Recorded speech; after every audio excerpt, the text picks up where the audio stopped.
आयनिक त्रिज्या अर्थात ionic radius क्या होती है, उसे समझने से पहले समझिए आयन क्या होता है। जिन स्पेसीज पर धनावेश या ऋणावेश होता है, जैसे आयने है, ये एक इलेक्ट्रॉन त्याग दे तो उस पर क्या आ जाएगा, पॉजिटिव चार्ज। Cl एक इलेक्ट्रॉन ग्रहण कर ले तो इस पर क्या आ जाएगा, निगेटिव चार्ज। तो ये क्या है, ये आयन ही तो है, ये क्या है, आयन है। अब दो तरह के आयन है, जिस पर धनावेश है, जिस पर धनावेश है वो कौन है, धनायन, और जिस पर ऋणावेश है वो कौन है, ऋणायन। यानी इलेक्ट्रॉन जुड़ जाएगा तो ऋणायन बन जाएगा, इलेक्ट्रॉन निकल जाएगा तो धनायन बन जाएगा। क्लियर है। किसी आयन के नाभिक का अपने इलेक्ट्रॉन मेघ पर जहां तक आकर्षण रहेगा, यानी जो इलेक्ट्रॉनों का ऋणावेश होता है वो नाभिक के चारों ओर फैला रहता है, इसे हम इलेक्ट्रॉन मेघ यानी बादल के समान फैला रहता है, जिसे हम इलेक्ट्रॉन मेघ कहते हैं। चैप्टर 1 में बताया गया है आप लोगों के लिए। तो किसी आयन के नाभिक का अपने इलेक्ट्रॉन मेघ पर जिस दूरी तक आकर्षण रहेगा वह उसका क्या कहलाएगा। हो सकता है इलेक्ट्रॉन का आवेश दूर तक भी हो, लेकिन उससे मतलब नहीं, नाभिक का जितनी दूरी तक आकर्षण रहेगा वह उसकी आयनिक त्रिज्या कहलाएगी। बात समझ में आ गई। तो किसी आयन के नाभिक का अपने बाह्यतम कोश के इलेक्ट्रॉन मतलब नहीं है, किसी आयन के नाभिक का अपने इलेक्ट्रॉन वेग पर जहां तक आकर्षण रहता है वह उसकी आयनिक त्रिज्या कहलाती है। अब चूंकि हमने क्या देखा, आयन दो प्रकार के हैं, जिस पर धनावेश है वो धनायन है और जिस पर ऋणावेश है वो ऋणायन है। तो त्रिज्या भी फिर दो प्रकार की होगी। त्रिज्या भी कितने प्रकार की होगी, दो प्रकार की। नंबर 1 धनायन की त्रिज्या, धनायन की त्रिज्या, radius of cation, radius of cation. धनायन की त्रिज्या क्या होती है, हमेशा ध्यान रखो, किसी परमाणु के धनायन की त्रिज्या उस परमाणु की त्रिज्या से हमेशा छोटी होती है। क्या बोला मैंने, जैसे अगर यहां पर एक सोडियम है तो सोडियम की त्रिज्या बड़ी होगी और सोडियम आयन की त्रिज्या छोटी होगी। क्यों, ये भी जान लेते हैं। देखिए ये सोडियम है, इसका परमाणु क्रमांक कितना होता है, 11, तो इसमें कितने प्रोटॉन होंगे, 11, और इलेक्ट्रॉन भी कितने होंगे, परमाणु क्रमांक बराबर क्या होता है, प्रोटॉन बराबर इलेक्ट्रॉन, 11 इलेक्ट्रॉन होंगे। अब इसने क्या किया, एक इलेक्ट्रॉन त्याग दिया, -1 इलेक्ट्रॉन। कौन बोल रहा है, एक इलेक्ट्रॉन ये त्याग देगा तो क्या होगा, इसमें प्रोटॉन तो 11 ही रहेंगे लेकिन इलेक्ट्रॉन 10 रह जाएंगे और त्रिज्या पहले से छोटी हो जाएगी। अब ऐसा क्यों हो गया, समझो बात के लिए। नाभिकीय आवेश यहां पर कितना है, 11, यहां पर भी नाभिकीय आवेश कितना है, लेकिन 11 प्रोटॉन है यहाँ 11 इलेक्ट्रॉन है, एक दूसरे को बैलेंस किए हैं, लेकिन यहाँ पर 11 प्रोटॉन है और इलेक्ट्रॉन कितने हैं। तो प्रभावी नाभिकीय आवेश 1 यूनिट बढ़ा हुआ है कि नहीं है। दो बातें समझ लीजिए, एक होता है नाभिकीय आवेश, नाभिकीय आवेश, और दूसरा होता है प्रभावी नाभिकीय आवेश, प्रभावी नाभिकीय आवेश। दोनों में बच्चा अंतर है, नाभिकीय आवेश और प्रभावी नाभिकीय आवेश, दोनों में क्या अंतर है। देखो इन दोनों का नाभिकीय आवेश 11 ही है, लेकिन इसका प्रभावी नाभिकीय आवेश 1 यूनिट ज्यादा है। इसका प्रभावी नाभिकीय आवेश अधिक है। नाभिक का प्रभाव इलेक्ट्रॉनों पर अधिक होगा कि नहीं होगा? क्योंकि यहाँ 11 खींच रहे हैं, यहाँ 11 को ही खींच रहे हैं। जैसे रस्सा कसी का खेल होता है ना, तो क्या होता है, जब बेईमानी की जाती है उस खेल में तो क्या कहा जाता है, इधर मान लो 11 खिलाड़ी हैं, उधर 11 खिलाड़ी हैं, इधर वालों ने किसी एक को खरीद लिया उधर वाले को कि देखो रस्सा पकड़े तो रही हो तुम, लेकिन पीछे वाले से बात कर ली जो बिल्कुल लास्ट में रहेगा, लेकिन बाद में धीरे से हट जाना, ठीक है। वहां ऐसी बेईमानी होती है, हट मत जाना, केवल पकड़े रहना रस्सा, खींचना मत, बल मत लगाना, तो एक आदमी की ताकत कम हो जाएगी कि नहीं हो जाएगी। लेकिन यहाँ क्या किया, यहाँ साफ ही कर दिया उसको, भागो यहाँ से। तो अपनी संख्या बढ़ाने दो तरीके, या तो अपने में जोड़ लो और या फिर उधर वाला उड़ा दो, ठीक है ना। तो यहाँ क्या हो रहा है, यहाँ तो यही हो रहा है, प्रोटॉन 11 था, इसने 12 नहीं किया, 11 था 11 ही रहा, लेकिन एक इलेक्ट्रॉन को उड़ा दिया, शॉट मार दिया, इलेक्ट्रॉन कहीं जाकर के गिरा, वहां गिरेगा, चलिए यहीं माइनस कर दिया है, ठीक। इसकी त्रिज्या होती है 1.54।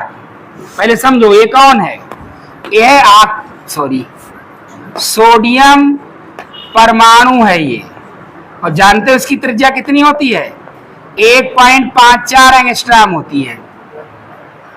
लेकिन एक इलेक्ट्रॉन निकलने से, मात्र एक इलेक्ट्रॉन निकलने से 0.56 त्रिज्या कम हो जाती है और ये बन जाता है Na पॉजिटिव आयन, और इसकी जो त्रिज्या होती है वो 0.98 एंगस्ट्रॉम हो जाती है। मीन्स आप देख रहे हो कितना अंतर आ गया, कितना बड़ा अंतर आ गया दोनों की त्रिज्या में।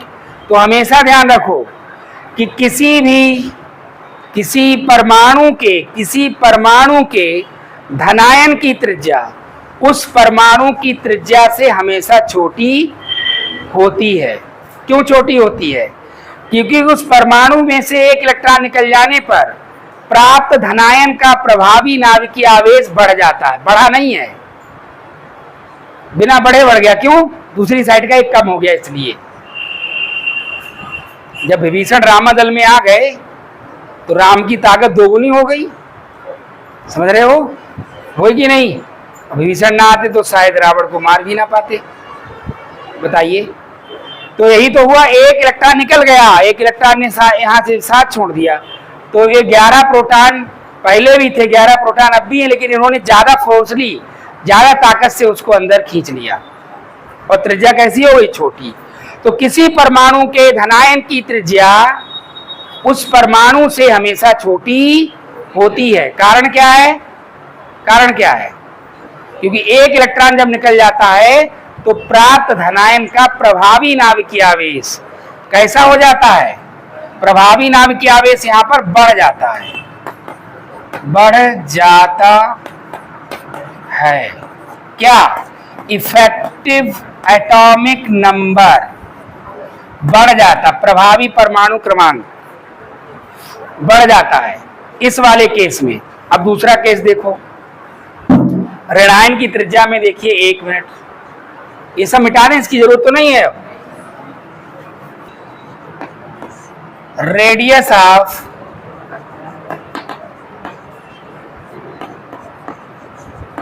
एनायन, ऋणायन की त्रिज्या, तो किसी परमाणु के ऋणायन की त्रिज्या उस परमाणु की त्रिज्या से हमेशा बड़ी होती है। अगर हम ऑक्सीजन का एग्जांपल लें, ये यहां पर ऑक्सीजन है, ऑक्सीजन का परमाणु क्रमांक कितना होता है बेटा? हैं? कितना होता है? 16। कौन बोल रहा है? 16 परमाणु भार होता है, 8 होता है। तो इसमें 8 प्रोटॉन है, 8 इलेक्ट्रॉन है। एक कौन है? अभी ऑक्सीजन परमाणु है ये, और इसकी एटॉमिक रेडियस 0.73 एंगस्ट्रॉम होती है। लेकिन बच्चा, जब इसमें 2 इलेक्ट्रॉन जोड़ दिया जाता है और ये ऑक्सीजन ऑक्साइड आयन में बदल जाता है, काय में बदल जाता है? ऑक्साइड आयन में बदल जाता है। इसमें प्रोटॉन तो 8 रहता है, लेकिन इलेक्ट्रॉन 10 हो जाता है। और अब ये क्या बन जाता है? O डबल नेगेटिव आयन, यानी ऑक्साइड आयन, और इसकी त्रिज्या हो जाती 1.40 एंगस्ट्रॉम, लगभग दोगुनी हो जाती है। अब कारण क्या है? यहाँ 8 को खींच रहे हैं, और यहाँ 8 को कितने को खींचना पड़ रहा है? नाभिकीय आवेश यहाँ भी 8 है, नाभिकीय आवेश यहाँ भी 8 है, लेकिन यहाँ नाभिकीय आवेश बैलेंस है, लेकिन यहाँ नाभिकीय आवेश बैलेंस नहीं है। इसकी तुलना में ये 2 कम हो गया कि नहीं? यानी इसका प्रभावी नाभिकीय आवेश घट गया, बढ़ गया? यहाँ प्रभावी नाभिकीय आवेश घट जाता है और यहाँ प्रभावी नाभिकीय आवेश बढ़ जाता है। तो यहाँ पर क्या होता है? इफेक्टिव एटॉमिक नंबर कैसा हो गया? घट गया, घट जाता है। यहां पर इस वाले केस में, यानी किसी परमाणु के ऋणायन की त्रिज्या उस परमाणु की त्रिज्या से हमेशा बड़ी होती है। क्यों बड़ी होती है? क्योंकि जब किसी परमाणु में इलेक्ट्रॉन जुड़ जाता है तो प्राप्त ऋणायन का प्रभावी नाभिकीय आवेश कम हो जाता है, घट जाता है। ठीक है, जिस कारण वो इलेक्ट्रॉनों को नहीं खींच पाता और इलेक्ट्रॉन दूर तक फैल जाते हैं और परमाणु त्रिज्या बड़ी हो जाती है। यहाँ पर इलेक्ट्रॉन कम होने से प्रभावी नाभिकीय आवेश बढ़ जाता है, जिस कारण नाभिक बाह्यतम कोश के इलेक्ट्रॉनों को ज्यादा अंदर खींच लेता है और परमाणु त्रिज्या छोटी हो जाती है। बात समझ में आ गई? तो किसी परमाणु के धनायन की त्रिज्या उस परमाणु की त्रिज्या से हमेशा छोटी होती है और किसी परमाणु के ऋणायन की त्रिज्या उस परमाणु की त्रिज्या से हमेशा बड़ी होती है।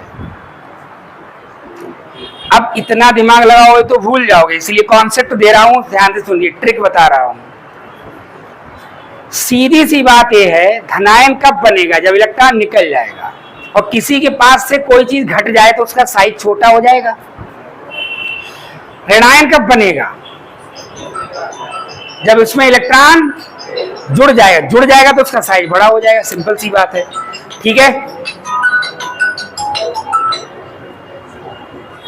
हेलो, हाथ रुको 10 मिनट अभी। तो देखिए क्या होता है, जैसे जाड़ों में आप क्या करते हैं? जैकेट पहन लेते हैं तो आप एकदम तगड़े मोटे लगने लगते हैं, भारी भरकम है। तो जैकेट जुड़ गई, जैकेट समझ लो, जैकेट जुड़ गई तो भारी लगने लगे। जब गर्मी आ जाती है जैकेट उतार दी, पतले लगने लगे। यही तो होता है ना। तो ऐसे समझ लीजिए, इलेक्ट्रॉन जब त्याग देगा तो जो धनायन बनेगा उसकी त्रिज्या छोटी हो जाएगी। इलेक्ट्रॉन जुड़ जाएगा तो आकार, सिंपल सी बात है, बड़ा हो जाएगा।